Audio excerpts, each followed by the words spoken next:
주식 격언이 있는데 오른손엔 재무제표, 왼손엔 차트라는 거 들어보셨을 거예요. 처음 들어봐요. 처음 들어봐요? 기본적인 건데 장기적으로는 주가는 기업 가치를 반영해요. 그 기업 가치라는 게 있는데 좀 어렵긴 하지만 그냥 반드시 좋은 기업의 주식이 올라가는 것은 아니에요. 갖고 있어도 막 지치게 만드는 경우가 있어요. 그리고 단기적으로는 주가는 슬금 요인과 투자 심리를 반영하기 마련이다. 그래서 요와 같은 얘기를 하는 거예요. 두 가지를 같이 보라는 얘기인데 우리 주식 분석할 때는 이 기본적 분석이 기업 가치 얘기하는 거고 기술적 분석이 이제 우리가 말하는 차트 보고 하는 거, 감각이 정말 좋으신 분들이 잘 하시는 거, 그거를 기술적 분석이라고 합니다. 근데 가장 명제는 이거예요. 옛날에는 우리가 주식 딱 사면 됐지만 옛날에는 증서를 줬고 종이를 줬는데 지금은 없지만 주식을 투자한다는 거는 해당 기업과 동업한다라고 항상 머릿속에 두셔야 돼요. 그러니까 예를 들어서 친구가 장사를 해요. 커피숍을 해요. 근데 너 나한테 투자할래? 그러면 장사 잘 되는지 안 되는지 볼 거잖아요. 그러면 투자했다가 날려버릴 수가 있으니까 그 비슷해요. 그러니까 주식을 한다라는 거 머릿속에 둘 거는 내가 삼성전자 주식을 한 주 사면 이 기업이 돈을 잘 버는지 안 버는지 알아보고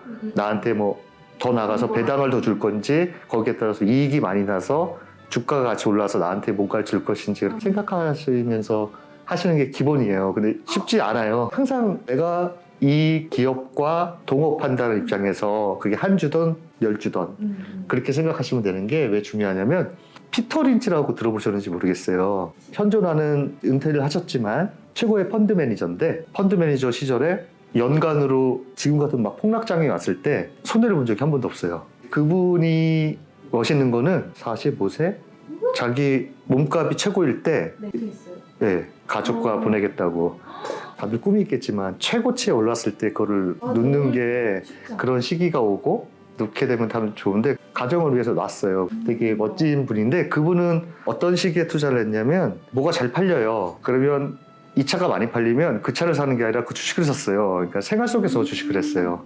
그걸로 유명한데 아내 되시는 분이 밖에 나가서 뭘 많이 산다 그러면 그걸 면밀히 봤어요. 그리고 주식을 샀어요. 그 주식을. 이런 식으로 동업하는 관점에서 그럼 이제 잘 되겠구나.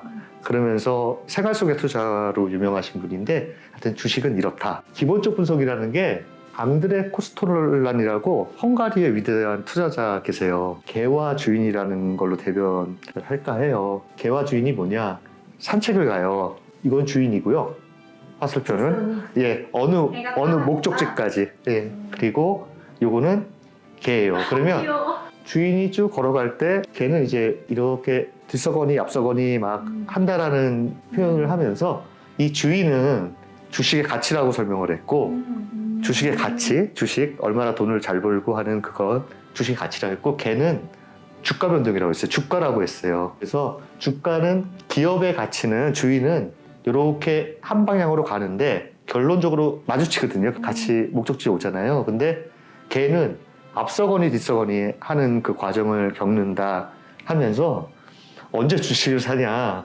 가치 투자라는 거는 개가 주가가 가치보다 떨어져 있을 때 산다. 이걸 보통 안전마진이라고 하는데 이렇게 됐을 때 결국에는 개와 주인은 마주치기 때문에 목적지에 오기 때문에 기다리면 큰 이득을 볼 것이다. 이게 가치 투자예요. 그래서 이건 부동산 투자하시는 분도 가치 투자 막 얘기하시면서 그 주변 시세보다 좀 싼 거를 어떻게 사서 오랫동안 묻어두는 거랑 비슷한 개념인 것 같아요. 이게 가치 투자를 하기 위한 기본적 분석인데 기본적 분석은 나중에 저희가 기술적 분석부터 할 건데 여러분들께 또 나중에 하나 더 쉽게 말씀을 드릴 거예요. 어떻게 종목을 선정해야 되는지, 기업에서 무엇을 봐야 되는지. 기술적 분석은 차트 갖고 이렇게 매수 매도 아까 말한 한 1%, 2% 안에들은 감 좋으신 분들이 정말 잘하시는 분들이 진짜 잘하는데 보지 마세요. 보면 뭐 이렇게 예를 들어 갖고 왔는데 뭐 추세가 상승 추세면 단기적으로 매매하시는 분 여기 샀다 여기서 팔고 그래요. 감각적으로. 근데 그렇게 보통 안 하고 이렇게 해서 올라가게 되면 추세가 유지되면 여기 샀다가 거의 끝에서 파는 경우가 많고 하락 추세 같은 경우에는 이렇게 사고 팔고 막 하는데 일반적으로 기술적 분석에서 하락 추세에 있는 종목은 보지 말라고 얘기를 해요. 그거 있죠. 뭐 떨어지는 칼날을 잡지 마라. 이거를 진짜 감각적이지 않으면 떨어지는 종목을 잡아서 수익 내기는 쉽지 않기 때문에 일반적으로 그림이 있잖아요. 차트라고. 근데 이렇게 떨어지는 종목을 웬만하면 기술적으로 봤을 때는 잡지 않아야 되고, 그리고 가치적으로 봤을 때는 가치로 이게 싼가 비싼가를 봐야 되는데, 아까 말했던 가치 투자는 이 그림을 안 봐요. 거의 안 봐요. 위대한 투자자들은 와, 그림을 안 보고 해요. 난 제일 먼저 그림 보는데. 그림 봐야죠. 저희는 막 그런 뭐 상위 0.001% 그런 분들은 아니니까. 아, 예. 이와 같은 기술적인 거는 그림을 보고 어떤 매매 타이밍을 포착하는 거라고 생각하시면 될 것 같아요.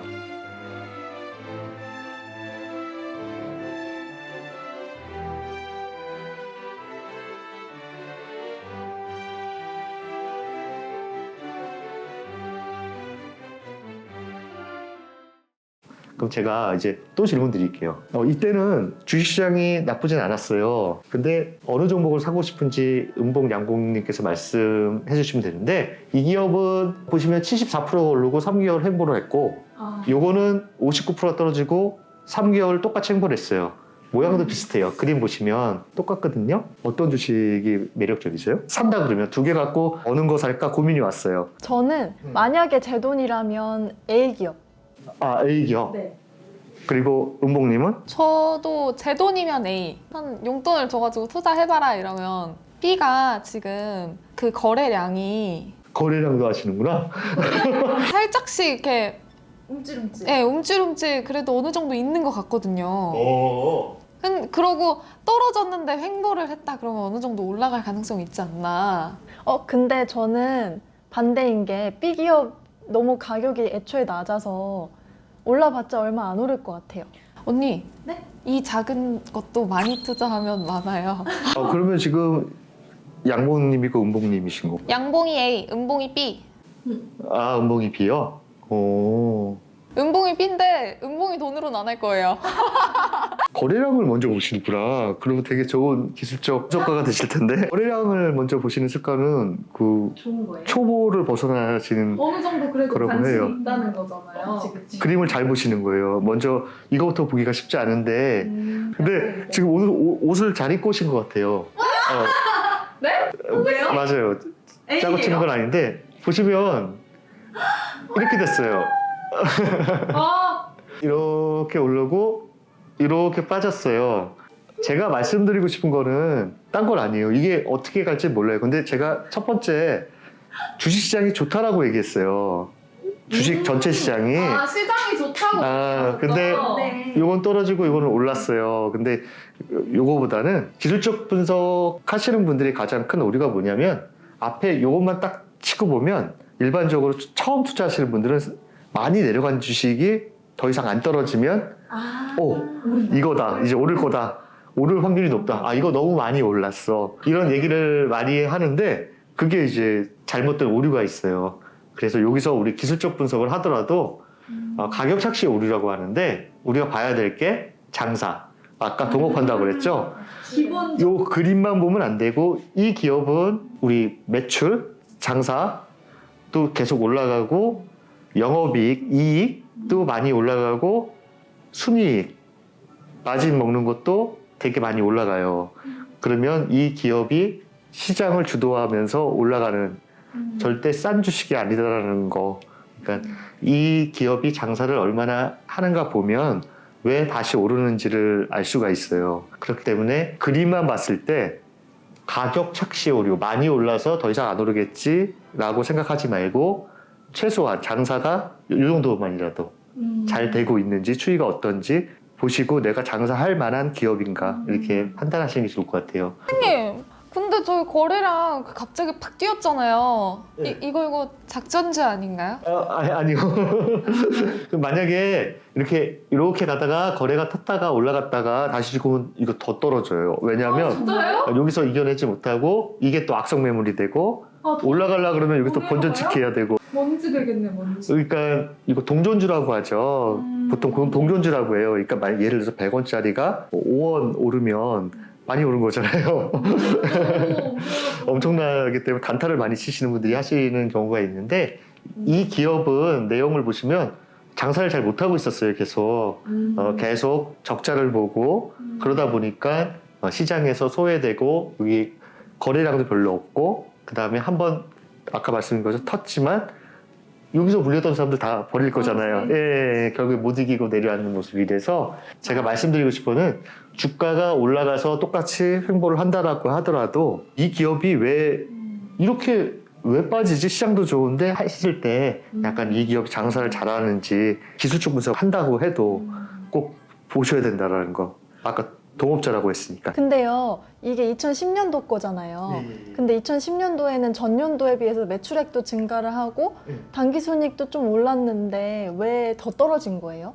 당기순이익이 아니라 저기 순이익률도 조금 낮이고 영업이익도 좀 올랐는데 왜 더 그래프는 촉촉촉촉 내려가는 거예요? 그 재무제표가 네. 회계사들은 주식 투자를 못해요. 왜냐하면